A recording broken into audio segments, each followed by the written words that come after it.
안녕하세요. 한별팜대 김동욱 수의사입니다. 오늘은 모텔에서 하는 5분 양돈 이야기 첫 시간이고요.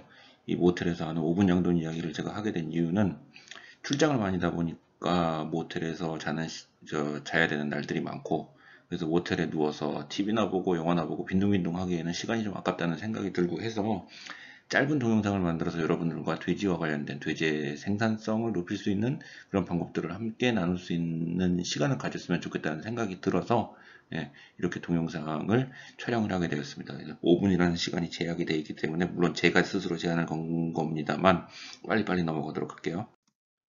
오늘 주제는 비생산일수 회전율이라는 내용으로 간단하게 설명을 드리려고 합니다. 자, 우리가 농장에서 생산일수, 비생산일수 얘기를 많이 하는데요. 이 비생산일수가 사실은 굉장히 중요한 개념이지만 농장에서 이 중요성을 잘 모르고 굉장히 가볍게 여기는 경우들이 많이 있습니다. 그러면 비생산일수에 반대되는 이 생산일수라는 것은 도대체 뭐냐? 모돈이 생산에 참여하는 날, 즉 밥값을 하는 날을 얘기합니다. 그래서 모돈이 밥값을 하는 기간은 새끼를 베고 있는 임신기간, 그 다음에 분만을 하고 나서 젖을 먹이고 있는 포유기간을 우리가 모돈의 생산일수, 밥값을 하는 날이라고 보고요.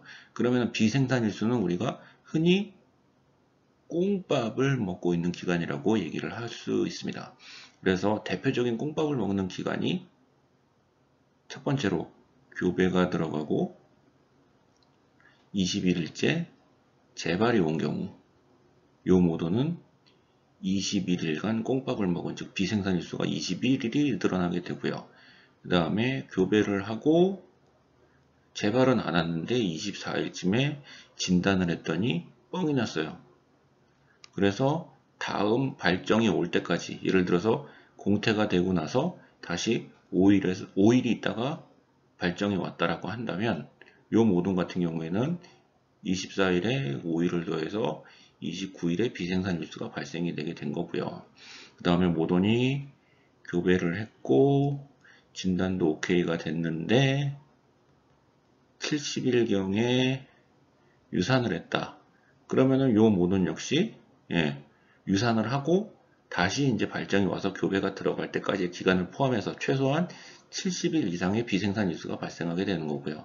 그 다음에 농장에서 가장 비생산일수를 많이 잡아먹는 대표적인 사례가 바로 교배하고 나서 진단이 오케이가 됐는데 분만사에 입식을 하려고 보니까 이 모돈이 젖도 안 살아있고 배도 별로 안 나와있고 해서 분만사에서 공태가 확인이 되는 경우죠. 그럼 최소한 우리가 일주일 전에 분만사에 입식을 한다고 해서 입식하는 그날 발견이 됐다면 115일에서 일주일 전이니까 108일에 비생산일수가 발생이 되게 되고요. 그 다음에 또 이렇게 꽁밥을 오랫동안 먹은 애들은 발정도 잘 안 오죠. 그러면 얘가 다시 재기발정이 와서 교배가 들어갈 때까지 굉장히 많은 시간이 소요되기 때문에 이런 모돈들이 대표적으로 농장의 비생산일수를 크게 올리는 모돈들이 됩니다.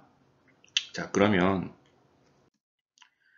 비생산일수와 모돈 회전율은 어떠한 관계를 가질지를 한번 살펴볼 텐데요. 자, 모돈 회전율 공식은 바로 모돈 회전율이란 1년 365일에서 비생산일수를 뺀 거를 우리 농장의 평균 임신기간 플러스 포유기간으로 나눈 거죠. 즉, 요 임신기간 더하기 포유기간은 생산일수죠. 그래서 365일에서 비생산일수를 뺀 거를 우리 농장의 평균적인 생산일수로 나눈 것이 모든 회전율이다.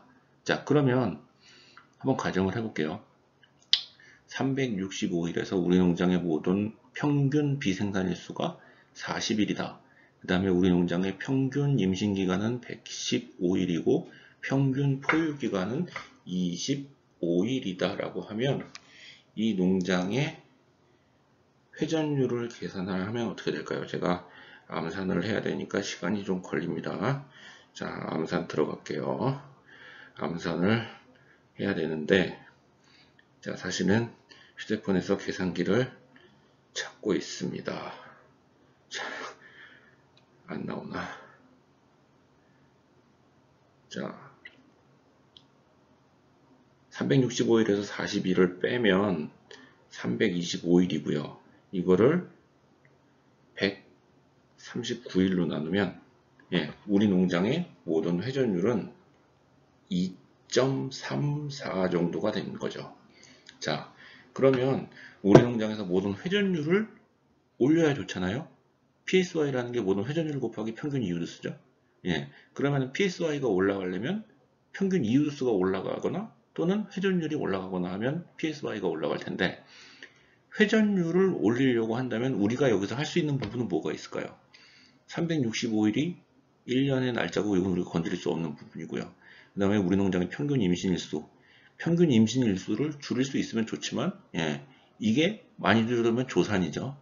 그 다음에 평균 포효일수는 사실은 너무 줄여도 문제가 많이 생기죠. 이후 체중이 줄어들고 그로 인해서 이후에 뭐 증체가 잘 안되고 폐사가 많이 일어나고 할 수 있는 문제가 생기기 때문에 우리가 회전율을 올리기 위해서 농장에서 할 수 있는 부분은 바로 요 비생산 일수를 줄여주는 게 핵심이라는 겁니다. 자, 그러면 비생산 일수가 하루가 늘어나는 것과 회전율은 어떤 관계가 있을까? 이거는 계산이 워낙 복잡하기 때문에 미리 계산을 제가 했어요. 그러면은 비생산 일수가 플러스 1일이 되면 요거는 회전율이 0.008이 올라가는 것과 똑같은 결과를 갖습니다. 자, 그러면 우리 농장의 회전율이 1일이 올라가면 회전율이 0.008이 올라가는 게 아니고 줄어드는 거죠. 자, 그러면 우리 농장의 비생산 일수를 10일을 줄이면 우리 농장의 회전율은 0.008 곱하기 10 하니까 0.08이 올라가는 거죠. 그러면 회전율이 0.08이 올라갔다. 에이, 소수점 두 자리 0.08이 올라가봤자 무슨 차이가 있겠어? 라고 가볍게 생각할 수도 있겠지만 사실은 모돈 300도인 농장을 가정을 해볼게요.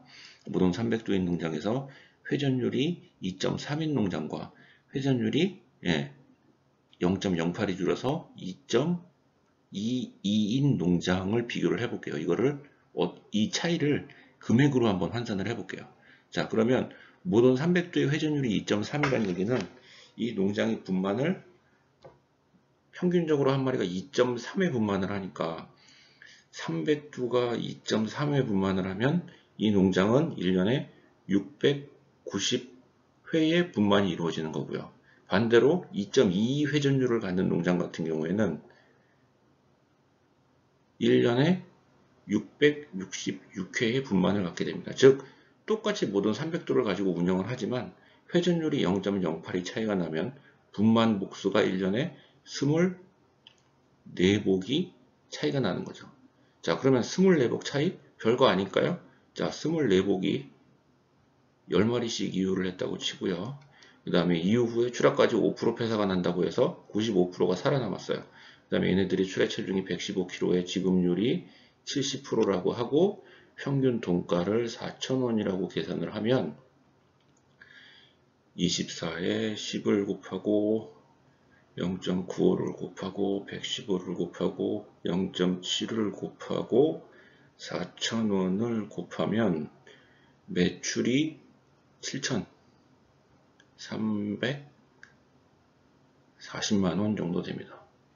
자, 그러면 똑같이 모돈 300개를 운영하는 농장인데 회전율이 0.08이 차이 난다. 그 얘기는 다시 말하면 이 농장이 이 농장에 비해서 비생산일수가 10일 적다는 거죠. 즉 비생산일수를 열흘 적게 관리함으로써 회전율이 0.08이 올라가면 이 농장은 이 농장에 비해서 1년의 매출이 모돈 300도 기준으로 했을 때 7,300이 더 나온다는 얘기죠.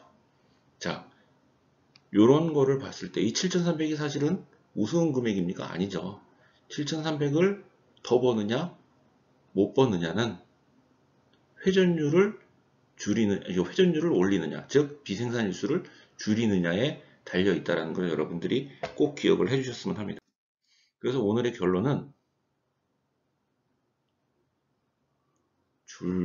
줄여야 한다. 다음 시간에 뵙겠습니다.